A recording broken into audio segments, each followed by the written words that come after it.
వాళ్ళ మధ్య ఏదో గొప్ప సీరియస్ రిలేషన్ ఉంది అని మనం ప్రత్యేకంగా అనుకోకలే. ఇదంతా ఏంటంటే మనీ గేమ్. ఆవిడ ఎటువంటిదో ప్రత్యేకంగా చెప్తే బాగోదు కానీ మనం అంటే ఇంకంతే.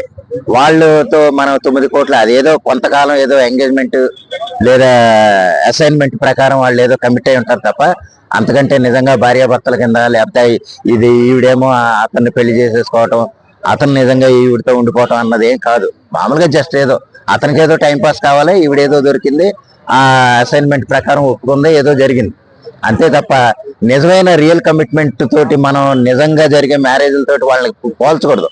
ఎందుకంటే అశ్విరెడ్డి అనే ఆవిడ రామ్ గోపాల్ వరంతో ఉన్న సీన్లు, ఆవిడ వాళ్ళ కాళ్ళు నాకడాలు అవి చూసే సీన్లు చూస్తే కనుక చాలా చండాలంగా ఉంటాయి. అటువంటిది ఏదో ధర్మేంద్ర అనేవాడిని పెళ్లి చేసుకుంటది, నిజంగా చక్కగా వాళ్ళ ఇది అన్యోన్య దాంపత్యం ఎలగబెడతారని మనం ఏం ప్రత్యేకంగా అనుకోకలే. అటువంటి వాళ్ళ గురించి అసలు మనం ప్రత్యేకంగా మాట్లాడక్కర్లేదు. నేను వీళ్ళ మధ్యలో ఇస్తాను 1.5 crores వీళ్ళ మధ్యలో ఇస్తాను అదేనమ్మా మామూలే. అదేంటంటే ఇది ఒక సరదా గేమ్ కింద అంతే. ఆ మే నెలలు ఇస్తారు, మే నెల వచ్చేటప్పటికి మళ్ళీ ఆడికే రివర్స్ 3 కోట్లు ఇవ్వాల్సి వస్తుంది అన్నట్టు వచ్చేస్తాయి. ఆల్రెడీ చీటింగ్ కేసు పెడతా అని చెప్పేసి బెదిరిస్తున్నాను. అంటే ఒకవేళ దీనికి ఒప్పందం చేసుకోకపోతే నేను మా ఫ్యామిలీ మీద నువ్వు హరాస్మెంట్ పెడతారండి. ఎందుకంటే కేసులు లేదా చట్టాలన్నీ కూడా లేడీస్ వైపు చీటింగ్ కేసు పెట్టినానండి, దీని వెనకాల మళ్ళీ పెద్ద హ్యాండ్స్ ఉంటాయి, అవి కాంప్రమైజ్ అయ్యే స్థితికి వచ్చేస్తాయి. ఎందుకంటే ఆ చీటింగ్ కేసు పెడతానన్నప్పుడే భయపడి మనకేమన్నా ఎక్స్ట్రా కాంపెన్సేషన్ ఏమన్నా వస్తుందన్న ఉద్దేశంతో కొన్ని డ్రామాలు ఇవి జరుగుతూ ఉంటాయి. అది మనం ఆడియో కాల్ రికార్డింగ్ లో వేణుస్వామి కావాలంటే పెద్ద మనిషిగా తెచ్చుకోని చెప్తుంది. వీళ్ళు ఒక అంటేనండి ఒక మిడిల్ సెంట్రిక్ అన్నది అదే ఒక ప్రొఫైల్లో ఉండే మనుషులు వీళ్ళంతా. అశ్విరెడ్డి లేకపోతే వేణుస్వామి వీళ్ళందరికీ గైడెన్స్ ఇచ్చేవాళ్ళు ఒకళ్ళు ఉంటారు.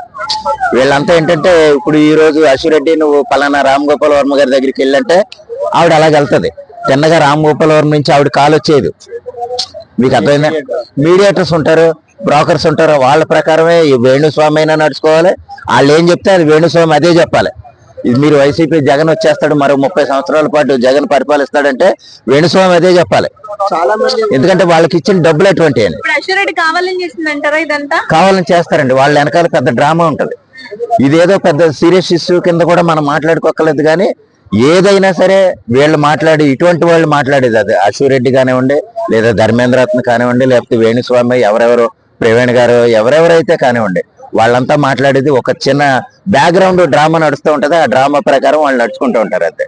ఇదేం మన పెద్ద సీరియస్ గా వాళ్ళ గురించి మనం చర్చించుకునేంత సీన్ కూడా వాళ్ళకి లేదు.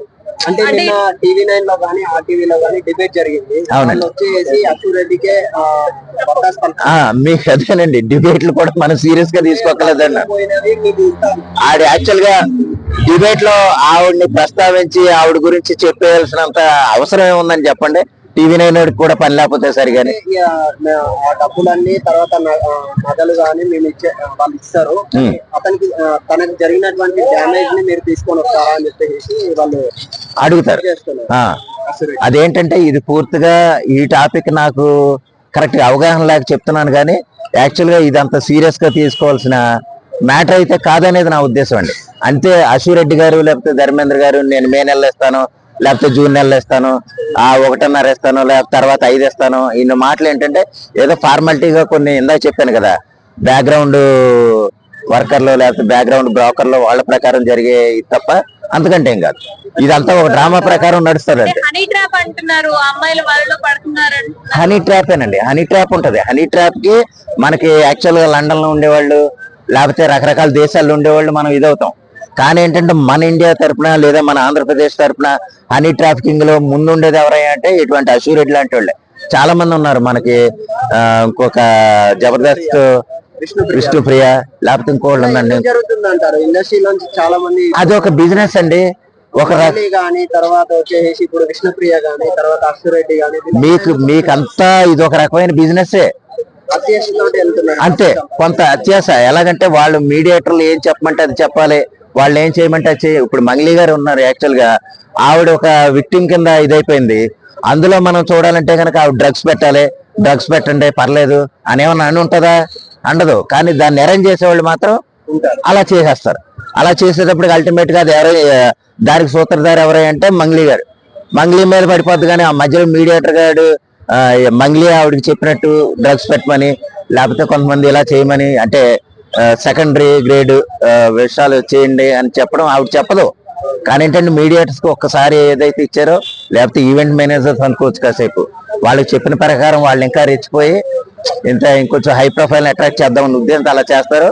అల్టిమేట్ గా కొంతమంది దొరికేసి వీళ్ళు ఎవరైతే మెయిన్ పర్సన్స్ ఉన్నారో వాళ్ళు బుక్ అయిపోతూ ఉంటారు.